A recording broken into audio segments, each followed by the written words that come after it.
The Corpse 2 tahun 2026. Film yang memakai judul internasional The Corpse 2 adalah film horor Vietnam dengan judul asli QNHP Trang 2. Film ini disutradarai Phom Nguyen dan dibintangi antara lain KHNH, Quang Tuan, PHNG Binh, dan Doan Kuk Am. Detailnya, judul The Corpse 2 atau QNHP Trang 2. Negara Vietnam. Meskipun beberapa database mencantumkan keterlibatan Korea Selatan. Genre horor supernatural folk horror. Durasi sekitar 126 menit. Sutradara Phom Nguyen. Rilis pertama 13 Maret 2026 di Vietnam. Posisi cerita merupakan prequel dari The Corpse 2025. Ceritanya mengikuti Min NH, seorang perempuan yang kembali ke tempat usaha pewarnaan keluarganya setelah bertahun-tahun pergi. Ia kemudian menghadapi kejadian supernatural dan mulai mengungkap kebenaran mengenai kematian ibunya serta perjanjian berdarah dari masa lalu. Film ini adalah prequel dari QNHP Trang 2025, jadi ceritanya berlangsung sebelum kejadian film pertama. 1. Awal mula, keluarga Bah Ho Wang. Cerita berpusat pada keluarga Bah Ho Wang, pemilik sebuah ex-Nguyen Hum, kilang pewarna kain yang kaya dan cukup disegani di daerahnya. Bah Ho Wang mempunyai 2 anak perempuan, Min NH, anak sulung, MNGC, anak bungsu. Kedua saudari ini sebenarnya sangat dekat. Namun sejak kecil, Min NH justru dibenci ayahnya sendiri. Alasannya sangat tragis. Ibu mereka meninggal setelah melahirkan, sehingga orang-orang di sekitar keluarga menganggap Min NH sebagai anak yang membawa kematian atau KHCM. Bah Ho Wang akhirnya ikut percaya pada tahayul tersebut dan mengusir Min NH dari rumah ketika masih kecil. MNGC sebenarnya tetap menyayangi kakaknya. Bahkan ketika Min NH sudah pergi, ia diam-diam berusaha berkomunikasi dengannya. 2. Mengapa keluarga ini sebenarnya dikutuk? Disinilah rahasia besar keluarga mulai terungkap. Min NH sebenarnya bukan penyebab kematian ibunya. Masalahnya jauh lebih tua dan berkaitan dengan perjanjian dengan kekuatan gaib. Bah Ho Wang pada masa lalu pergi mencari kekayaan emas dan mengalami situasi yang mengancam keselamatannya. Karena ingin mendapatkan keselamatan sekaligus mempertahankan kemakmuran keluarganya, ia melakukan perjanjian dengan kekuatan jahat. Tetapi bukan hanya Bah Ho Wang yang membuat perjanjian. Di rumah, istrinya juga melakukan semacam perjanjian dengan kekuatan tersebut karena takut suaminya tidak kembali dengan selamat. Dengan kata lain, orang tua Min NH sendiri yang membuka pintu bagi kekuatan jahat tersebut. Anak-anak mereka kemudian menjadi pihak yang harus membayar harga dari perjanjian itu. Ini menjelaskan tema utama film, orang tua membuat perjanjian. Keluarga menikmati hasilnya. Keturunan harus membayar hutangnya. Jadi tuduhan bahwa Min NH adalah pembawa sial hanyalah kambing hitam. 3. 12 tahun kemudian. Min NH sudah dewasa dan hidup jauh dari rumah. Ia bekerja sebagai perias jenazah dan sudah lama tidak kembali ke keluarganya. Namun suatu hari ia mendapat kabar bahwa adiknya, MNGC, sedang sakit parah. Min NH akhirnya pulang. Masalahnya, Bah Ho Wang masih membencinya dan langsung menyuruhnya pergi. Tetapi kali ini Min NH tidak mau tunduk. Ia mengetahui kondisi MNGC semakin buruk dan memilih tetap tinggal demi melindungi adiknya. Dan sejak Min NH kembali, kematian mulai terjadi. 4. MNGC mulai berubah. MNGC awalnya hanya terlihat sakit secara fisik dan mental. Tetapi perlahan menjadi jelas bahwa ada sesuatu yang supernatural di dalam dirinya. Ia melihat sosok-sosok aneh, mengalami gangguan, berbicara atau bertindak seperti bukan dirinya sendiri, bahkan mengalami kondisi seperti kerasukan. Kemudian muncul salah satu adegan paling mengerikan dalam film. MNGC memakan belut hidup ketika berada di bawah pengaruh kekuatan jahat. Ini bukan sekadar adegan gore. Film menggunakan tindakan tersebut sebagai tanda bahwa tubuh MNGC sudah mulai dikuasai oleh entitas tersebut. Pada saat yang sama, para pekerja di XNGNHU mulai mati satu demi satu dengan cara mengerikan. 5. Orang-orang mulai menyadari bahwa ada ku di rumah itu. Rumor lama tentang keluarga Bahowang ternyata memiliki dasar. Orang-orang mulai mencurigai bahwa keluarga tersebut memelihara atau berhubungan dengan ku. Salah satu karakter penting adalah Hi, yang diperankan Doan Kuk Am. Ia merupakan pekerja yang memiliki konflik dengan Bahowang dan membawa dendam terkait kematian ayahnya. Ia kemudian ikut terseret ke dalam teror di XNG tersebut. Kematian-kematian yang terjadi bukan kebetulan. Kekuatan dari perjanjian lama mulai menagih pembayaran. 6. Min NH menemukan kebenaran. Min NH akhirnya menyadari bahwa seluruh hidupnya telah dibangun di atas kebohongan. Ia selama ini dianggap sebagai penyebab kematian ibunya.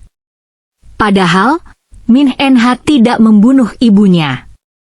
Sebaliknya, kematian ibunya berkaitan dengan perjanjian yang dibuat orang tuanya dengan kekuatan jahat. Dan sekarang hutang tersebut ditagihkan kepada anak-anak.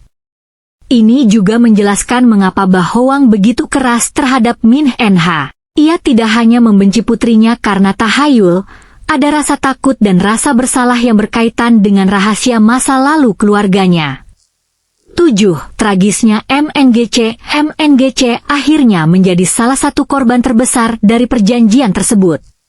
Tubuhnya menjadi medium bagi kekuatan jahat. Inilah bagian penting yang sering membuat penonton salah memahami film. MNGC bukanlah penjahat sebenarnya. Ia adalah korban. Ia diserang dan dikuasai karena keluarganya memiliki hutang supernatural yang belum dibayar. Min NH berusaha mati-matian menyelamatkan adiknya. Hubungan kedua saudari ini menjadi inti emosional film. Bahkan ketika hampir semua orang di rumah tersebut menyerah, Min NH tetap berusaha menyelamatkan MNGC 8. Klimaks, Min NH melawan kekuatan jahat. Di bagian akhir, konflik akhirnya meledak.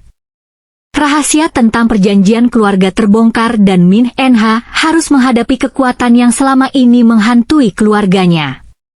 Yang menarik, penyelesaiannya bukan sekadar datang dukun baca mantra setan hilang. Min NH justru harus berhadapan langsung dengan kekuatan tersebut dan berusaha menyelamatkan MNGC. Bagian akhir ini cukup brutal dan menggunakan banyak unsur body horror, pertarungan dengan entitas, darah, serta transformasi tubuh. Beberapa ulasan bahkan menilai penyelesaian konfliknya terlalu cepat dibandingkan pembangunan misterinya selama film. 9. Lalu, apakah MNGC selamat? Tidak. Ini salah satu bagian paling tragis dari ending. MNGC pada akhirnya meninggal. Dan kematiannya menjadi bagian penting dari tragedi yang akhirnya mengarah menuju ceritaku NHP terang pertama. Jadi semua usaha Min NH untuk menyelamatkan adiknya pada akhirnya tidak mampu menghentikan seluruh konsekuensi perjanjian lama. Beberapa ulasan memang secara khusus mengkritik bahwa nasib MNGC terasa terlalu mendadak dan anti klimaks, padahal sejak awal ia dibangun sebagai salah satu karakter paling penting. 10. Tapi ada twist yang lebih penting. Min NH tidak benar-benar bebas. Inilah bagian yang paling penting kalau kamu sudah menonton film pertama. Min NH selamat dari kejadian di film kedua. Tetapi ia tidak benar-benar keluar dari kutukan. Pengalaman traumatis dan kontaknya dengan kekuatan jahat tersebut menjadi salah satu alasan mengapa Min NH akhirnya menjadi sosok yang kita kenal di film pertama. Jadi film kedua pada dasarnya menjawab pertanyaan, kenapa Min NH di film pertama bisa mengalami kerasukan dan teror supernatural? Jawabannya adalah karena hubungan keluarga Min NH dengan kekuatan jahat sudah dimulai jauh sebelum cerita film pertama. 11. Hubungannya dengan The Corpse QNHP Trang pertama. Ini yang menurut saya paling menarik. Urutannya sebenarnya, perjanjian orang tua, kutukan keluarga, MNGC menjadi korban. Min NH menghadapi kekuatan jahat. Min NH selamat tetapi membawa konsekuensi kutukan. Bertahun-tahun kemudian peristiwa film pertama. Jadi The Corpse 2 bukan sequel langsung. Lebih tepatnya, The Corpse 2 adalah origin story Min NH. Film ini mencoba menjelaskan mengapa kehidupan Min NH begitu tragis sebelum ia bertemu Kwang dan mengalami kejadian di film pertama. Bagaimana dengan post-credit? Ada adegan after credit. CGV sendiri merilis materi khusus QNHP Trang 2 after credit, sehingga adegan tersebut memang merupakan bagian yang sengaja dipasang setelah film. Dan ini penting karena post-credit tersebut berfungsi sebagai jembatan ke dunia film pertama, bukan sekadar adegan tambahan tanpa konteks. Ada indikasi kuat bahwa franchise ini memang ingin terus mengembangkan hubungan antara kejadian di QNHP Trang 2 dan teror yang terjadi di film pertama. Bahkan materi promosi ulasan pasca rilis menyebut kemungkinan kelanjutan cerita masih terbuka. Jadi siapa sebenarnya jahat dalam film ini? Kalau kita bedah ceritanya, jawabannya cukup menarik. Bukan Min NH. Bukan MNGC. Bahkan sebagian besar korban juga bukan. Sumber masalahnya adalah 1. Keserakahan manusia. Bahawang menginginkan keselamatan dan kemakmuran. 2. Perjanjian dengan kekuatan jahat. Keluarga mendapatkan sesuatu yang mereka inginkan, tetapi tidak memahami harga sebenarnya. 3. Dosa orang tua diwariskan kepada anak. Anak-anak yang tidak pernah membuat perjanjian justru harus membayar hutangnya. Min NH dijadikan kambing hitam. Karena ibunya meninggal ketika melahirkannya, masyarakat menganggap dia pembawa sial. 5. MNGC menjadi korban berikutnya. Tubuhnya kemudian dimanfaatkan oleh kekuatan supernatural. Itulah mengapa tema Asegi Asebao, siapa yang menanam, dia yang menuai, sangat kuat dalam film ini.